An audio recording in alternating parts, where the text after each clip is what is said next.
the age of AI doesn't have to be about taking away creativity for us. It can be the opposite. It can be about making us more creative, giving us more power.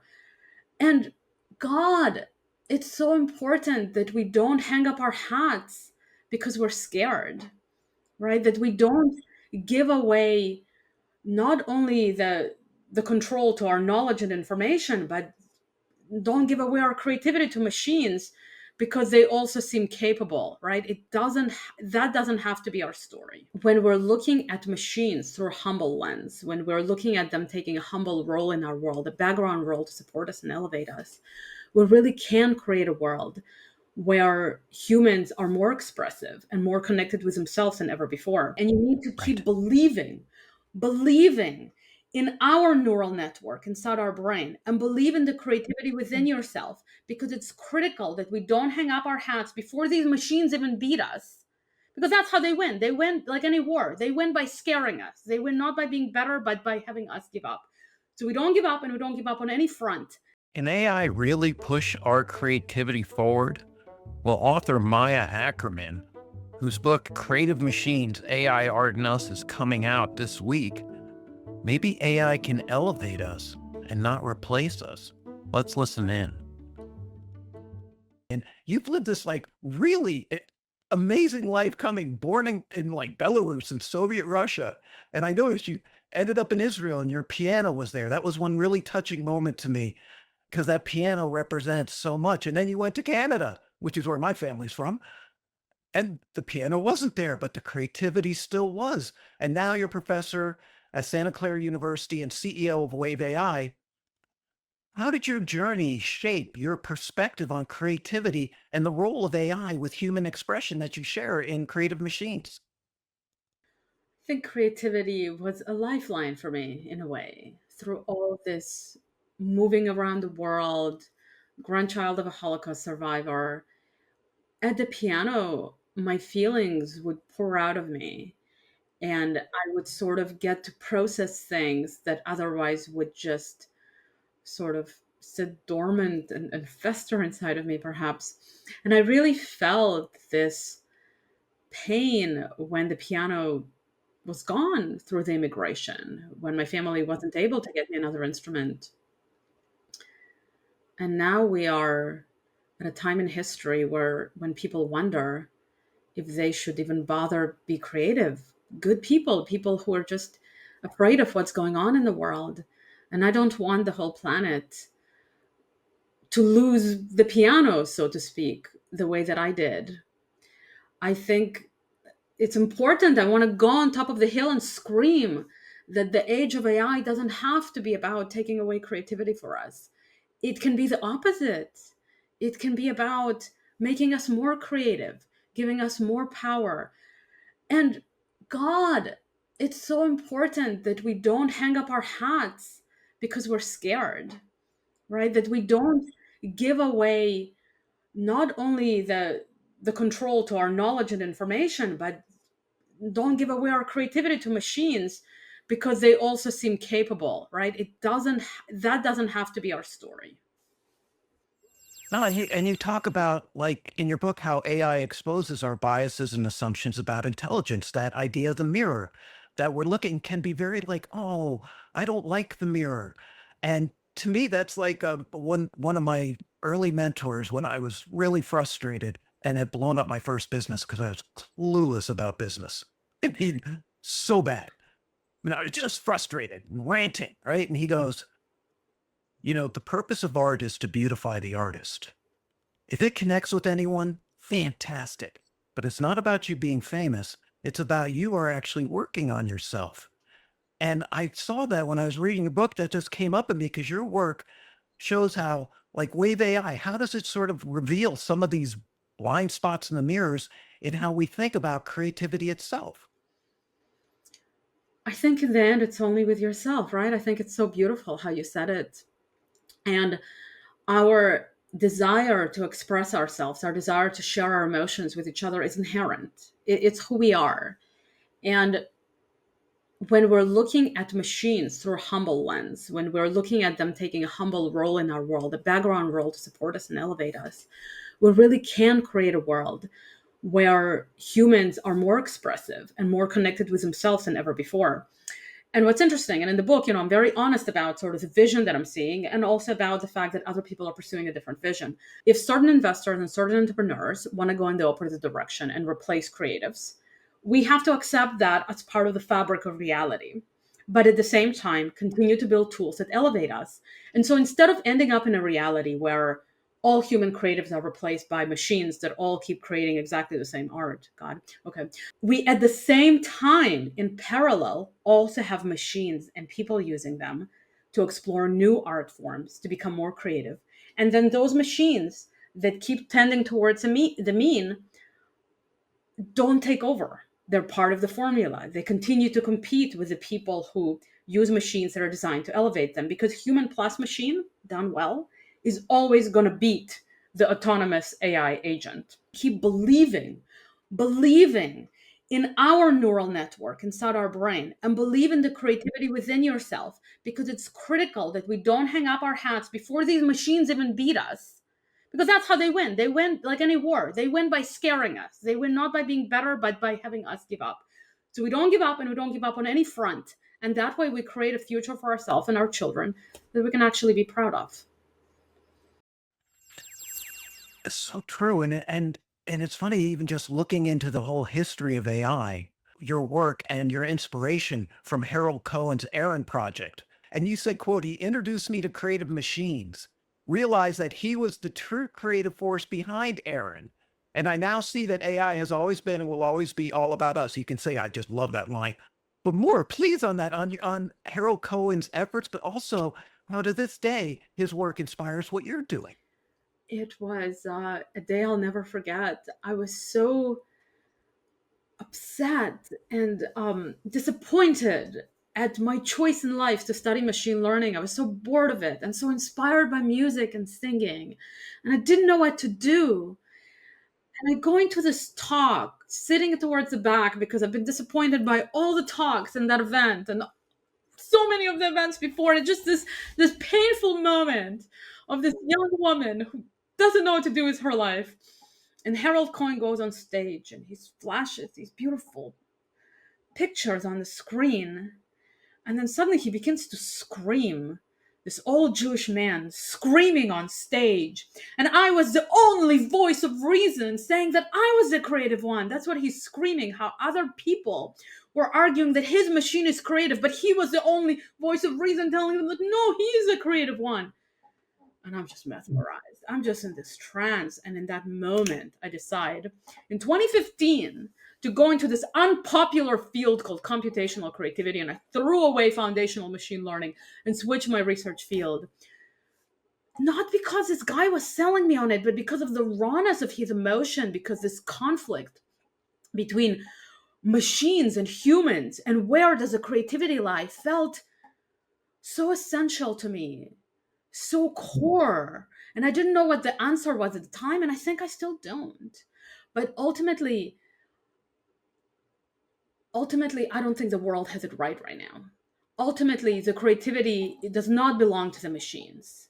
And so towards the end of my book, I went back to seeing his point and how the machines that we make for us are ultimately all about us. And we need to hold on to the torch and take this responsibility seriously and build the kind of world that we want with this incredible tech. And it actually brought me up to another point. You're talking about another great experiment that was a little different called EMI, Experiments in Musical Intelligence by UC Santa Cruz professor David Cope in the late 90s. People were obviously going, wait, that's a machine. But then he renamed it Emily Howell, and they liked it better. Can you talk a little bit about EMI? Because that was more like the product, where Cohen's was a process put into it. This was actually a product that was trying to do something, but until it was humanized, people had a little resistance to it. Yeah, our bias against machine creativity runs deep and is also very, very old. I mentioned that I ran into it when I opened my company in 2017, but David Cope ran into it in the 80s. What was amazing about his work is that he revealed our bias to us because he officially did an experiment, which ultimately became known as a discrimination test, whereby people would be given music and not told which piece was made by a machine and which piece was made by the original Bach in this case. And overwhelmingly, people got it wrong. People thought that music made by the machine was actually an original Bach, and at the same time believed that the original Bach was made by a machine. And so this was able to reveal that sometimes it's not the quality of what the machine creates, but the fact that a machine created it that makes us devalue it.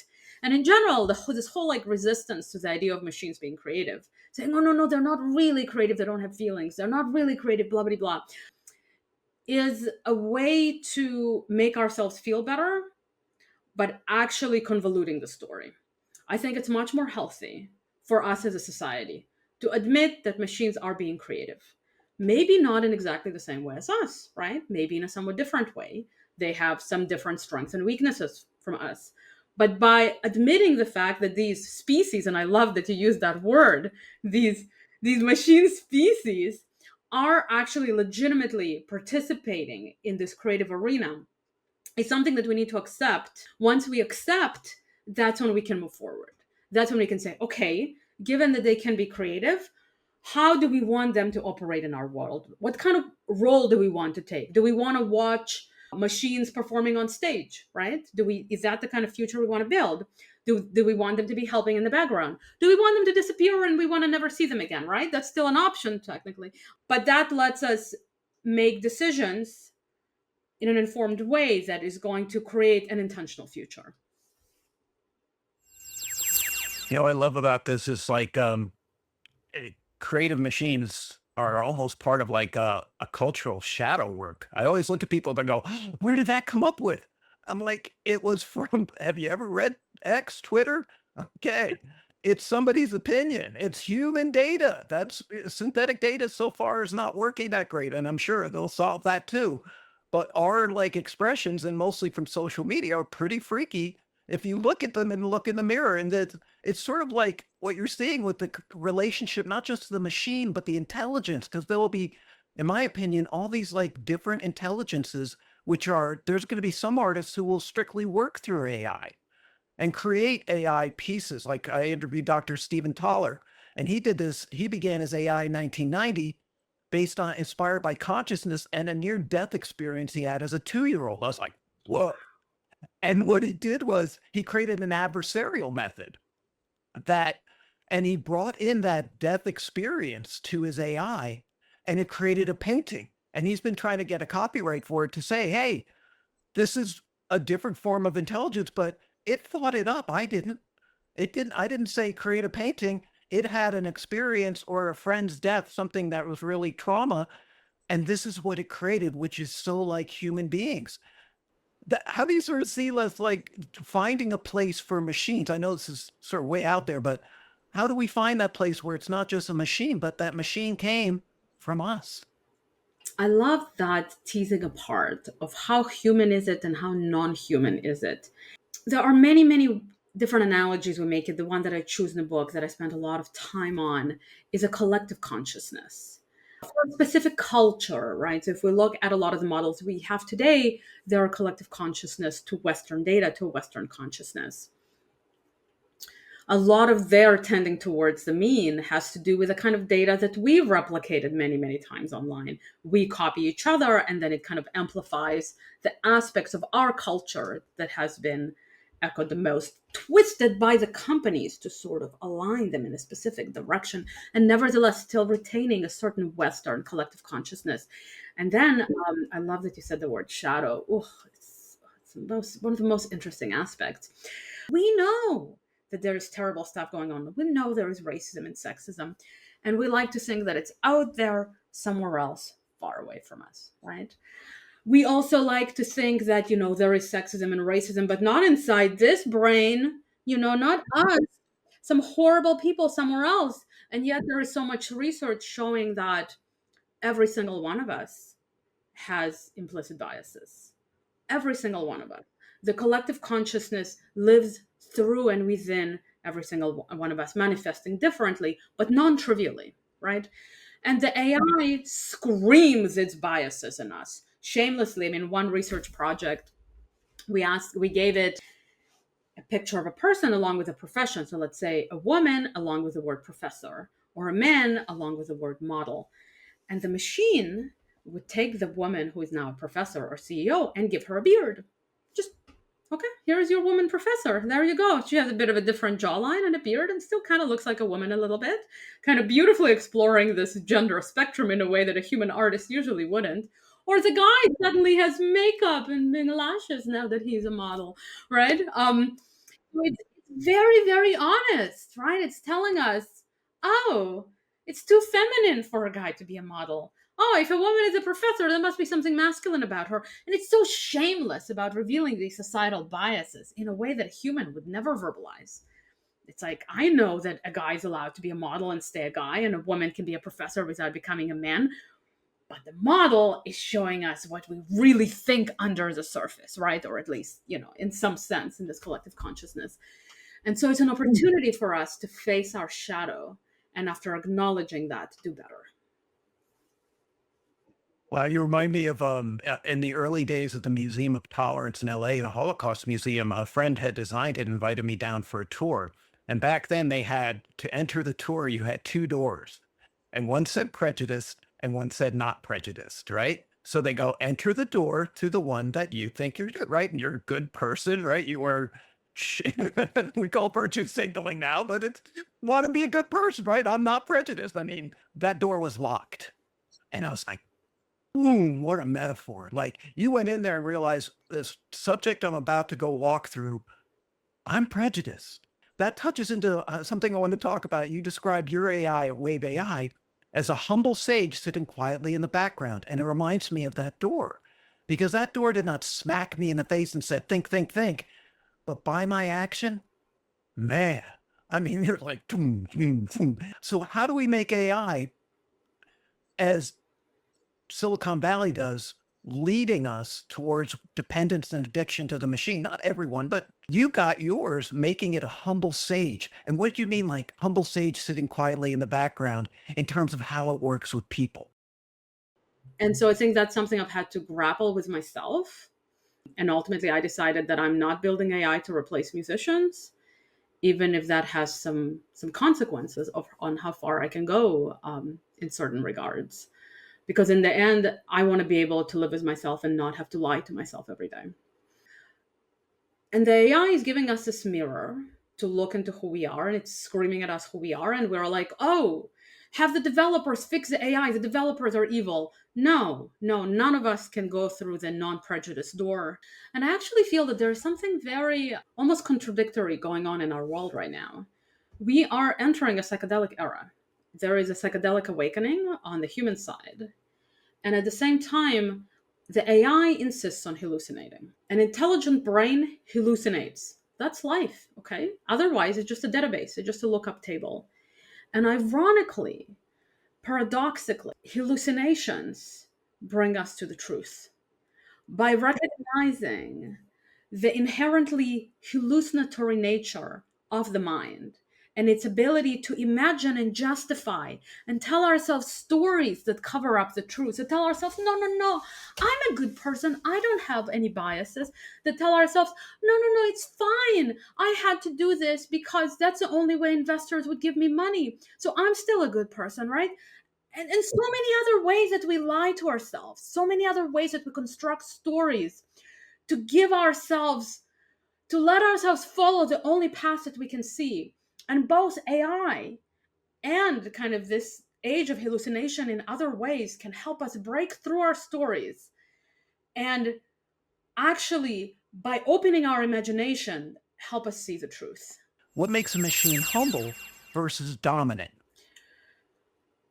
It's very similar to what makes a human humble versus dominant. So, for example, in a lot of the systems we have today, there is literally no way for you to make a change yourself if you want to. You're always relying on an AI. Even with in painting, with text to image models, you have to hope that the AI modifies that portion of the image in the way that you're imagining. There's no way for you to directly inject yourself. Even with text, right? Even with ChatGPT, which I think is is actually in many ways is a humble creative machine, which is why it is successful. But even with ChatGPT, you have to have a separate document open, and copy sections and insist on being the writer yourself, right? Because by default, it's the boss, it's writing everything, it's editing. It's a mind shift. It's a perspective. Right now, there is much more money getting poured into building artificial intelligence than we ever had into enhancing human intelligence. It's almost like the wealthy and powerful are telling us that they believe more in AI than they believe in us. But if you ultimately believe in the human, you believe that our intelligence is worth it, then you're automatically going to build systems that ground up are designed to support us. And the interface is built in a way that you have the driver's seat. You can express yourself. It really is a belief system that we're seeing reflected in our systems. Ah, so, so true. Eric Burgess, who introduced us at CredTent, has the three badges, and there's AI assisted, and then human. And it's interesting. And I like those because if you want to say this is just human, It's so complicated. It's so complicated because, for example, let me show you something just as an illustration. Um, I wasn't planning on doing this, but look at this little piece of art that I made. Right, I've been making physical art, and my whole room is surrounded by that. Is this human made? Well, a lot of it is. It's physical, right? The only part here that's machine made is this little girl. I spent countless hours generating the figurine in Midjourney, and then I printed it. It's technically co-created, right? So simply put, it falls into the middle bucket, right? But that's very different from me generating something together with Midjourney and keeping it digital. That's very different than me taking the first generation that it would give me. How different would it be if I took this figurine and modified her in Photoshop first? Is my song AI generated if all I generated was one line and then modified it and everything else I did myself? Is it completely different if every single line was inspired by AI? Is it okay if I did everything myself and then I fed it into Melody Studio and ended up coming up with a better hook? It's just, it's such a complicated, vast space. And personally, as somebody who is less focused on kind of the legal and copyright issues and more focused on enabling humans, and I don't want somebody to be afraid to use AI because somebody is going to think that they didn't work hard enough. I don't want somebody to not use Lyric Studio or Melody Studio or ChatGPT or Midjourney or even Suno because they're terrified of being discredited. I want them to use everything and believe in themselves and create the best things that they can using whatever is helpful and ignoring whatever is not helpful, right? Because in the end, this world, this revolution, the best thing it can do is it can push our creativity forward.